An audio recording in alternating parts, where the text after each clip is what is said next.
ফুরায় যাতা ফুরায় শুধু চোখে, অন্ধকারের পেরিয়ে দুয়ার যায় চলে আলোকে। পুরাতনের হৃদয় টুটে আপনি নূতন উঠবে ফুটে। জীবনে ফুল ফোটা হলে মরণে ফল ধরবে। এক এক সময় মনে হয় সব বোধহয় শেষ হয়ে গেল, ফুরিয়ে গেল, কিন্তু তখনও রবীন্দ্রনাথ আবার ফিরে আসেন আমাদের চিন্তায়। রবীন্দ্রনাথ একটা জায়গায় গানে লিখছেন, ফুরায় যাতা ফুরায় শুধু চোখে, অন্ধকারের পেরিয়ে দুয়ার যায় ছুটে আলোকে।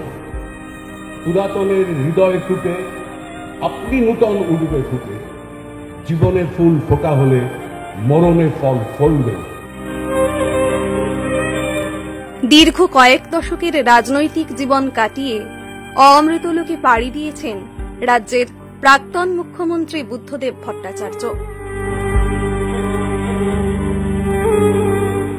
আসলে বুদ্ধবাবু মরেই যেন প্রমাণ করেছেন তিনি মরেননি।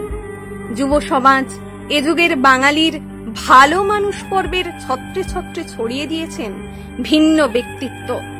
ক্ষমতায় থাকার সময়ে যে বুদ্ধদেব সমালোচনায় বিদ্ধ হতেন বারবার, সেই তিনিই হয়ে উঠেছেন বাংলার বর্তমান মাসিহা। তিনি অনেকের কাছে সবচেয়ে স্বচ্ছ ভাবমূর্তিবহুল মুখ্যমন্ত্রীও। এক মাথা সাদা চুল, ধবধবে সাদা ধুতি, ফতুয়ার কালো দাগহীন বিরাজে সেই বুদ্ধই যেন হয়ে উঠেছেন পূর্ণিমার বঙ্গচাঁদ। 1966 নাগাদ সিপিএম এর প্রাথমিক সদস্য পদ, তারপর 1977 সাল কাশীপুর বিধানসভা কেন্দ্র থেকে নির্বাচন লড়লেন বুদ্ধদেব। সেই শুরু। একে একে সাধারণ বিধায়ক থেকে রাজ্যের মন্ত্রী, এরপর রাজ্যের তথ্য প্রযুক্তি মন্ত্রী থেকে শুরু করে জ্যোতি বসুর মন্ত্রিসভার স্বরাষ্ট্রমন্ত্রী, রাজ্যের প্রথম উপমুখ্যমন্ত্রী। বারংবার প্রমোশন পেলেন প্রমোদ প্রিয় বুদ্ধ। জ্যোতির হাত থেকে পতাকা গেল তাঁর হাতে। রাজ্যের মুখ্যমন্ত্রী হিসেবে শপথ নিলেন বুদ্ধদেব। বুদ্ধ পারবে ও বদলে গিয়েছে অনেক। রাজনীতির প্রবীণ অলিন্দে কান পাতলে জ্যোতির মন্তব্যের পাহাড়ে টিম টিম করে আজও জ্বলে এই শব্দবন্ধ। অনেকেই বলেন বুদ্ধ পেরেছেন। রাজ্যের ভোল বদলে সিদ্ধার্থ শঙ্কর রায়ের পর ছাপ রেখেছেন তিনি। সর্বকালীন রেকর্ড গড়ে বারবার আক্রমণের মুখে পড়েছেন এই মুখ্যমন্ত্রী, কিন্তু সব মিটেছে অবশেষে। একদা প্রতিবাদীরাই মোহিত হয়েছেন বুদ্ধের জাদুতে। সেকালের তীব্র প্রতিপক্ষ শুভেন্দু অধিকারীর মুখেও শোনা যায় রাজ্যের সেরা সৎ রাজনীতিক তিনি।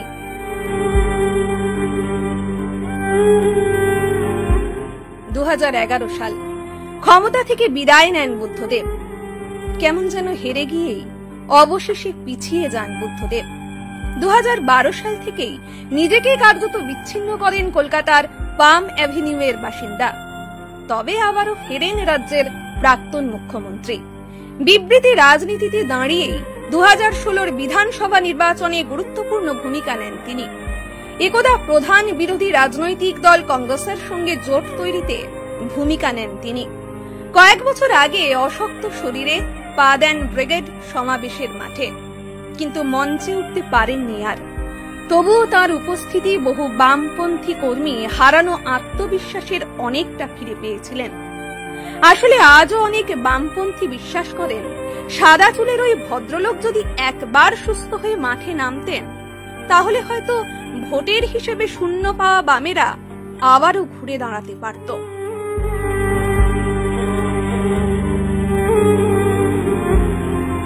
সংক্রমণ আর দুর্বল শরীরে চেষ্টা করেও ঘরের আইসিইউয়ে বন্দী হয়েছেন তিনি। ক্রমশ নুইয়ে পড়েছেন রোগের ভারে। তবুও একাধিক বিষয়ে মতামত জানিয়েছেন রাজ্যের প্রাক্তন মুখ্যমন্ত্রী। সেই মানুষটি নিজের অনুপস্থিতিতে ভাইরাল হয়েছেন বারবার। তাঁর বলা একাধিক কথা, স্বপ্নচারণা বারবার ফেরি হয়ে এসেছে সমাজ মাধ্যমে।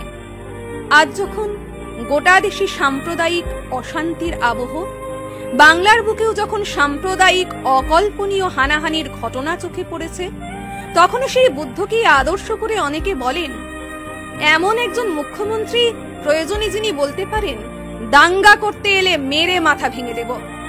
যুব সিপিএম তো বটেই, বুদ্ধের একের পর এক সিদ্ধান্ত সঠিক হিসেবে প্রতিস্থাপিত হয়েছে নিরন্তর।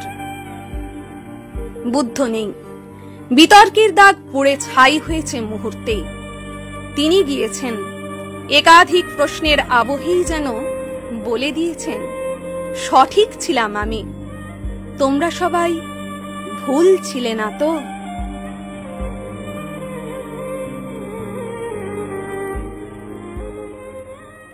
পুরায় যাতা পুরাই শুধু চোখে, অন্ধকারের পেরিয়ে দুয়ার চায় ছুটে আলোকে, পুরাতনের হৃদয় টুকে আপনি নূতন উঠবে ফুটে, জীবনের ফুল ফোটা হলে মরণে ফল ফলবে।